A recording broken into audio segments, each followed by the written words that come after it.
Lyridon stood on the high slopes of the Shar Mountains, where the air was crisp and the world felt vast. Below him, the village of Poroi nestled against the foothills, its traditional stone houses blending into the rugged landscape. At 18, returning from his life in Western Europe felt like stepping back into a song he had forgotten the lyrics to, but whose melody he still knew by heart. The towering peaks behind him stood as silent sentinels over his ancestral home.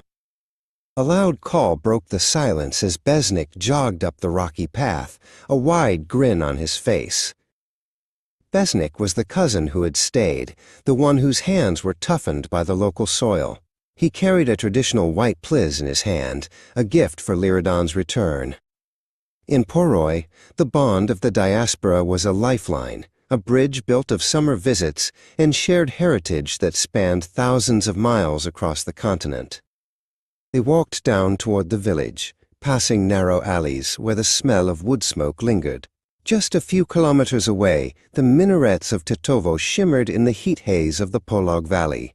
For Besnik, these stones and the nearby city were the heartbeat of the community. For Lyridon, they were the anchors that kept his identity from drifting away in the fast-paced life of the city abroad. The village square was a kaleidoscope of modern and traditional life. Expensive cars with foreign plates from Germany and Switzerland sat parked next to weathered tractors laden with the summer harvest. It was festival season, the time when the Mergimtaret returned, filling the cafes with a mix of Albanian dialects and European languages.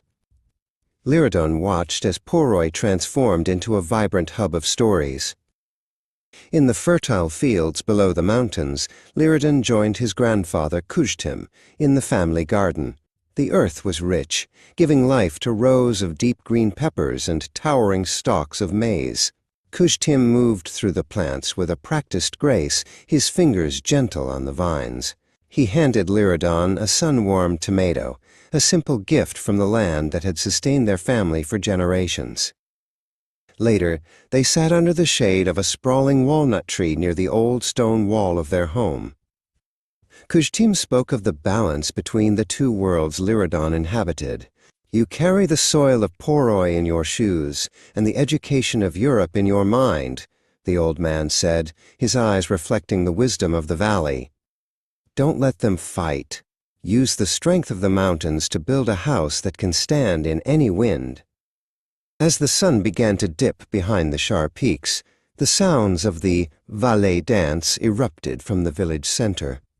Besnik pulled Lyridon into the circle. At first, Lyridon's steps were hesitant, but soon the rhythm of the drums and the shrill call of the zurla took hold.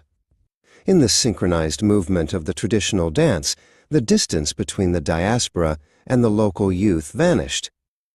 That night, Lyridon sat by his window, looking at the distant lights of Tetovo shimmering across the plain like a fallen constellation.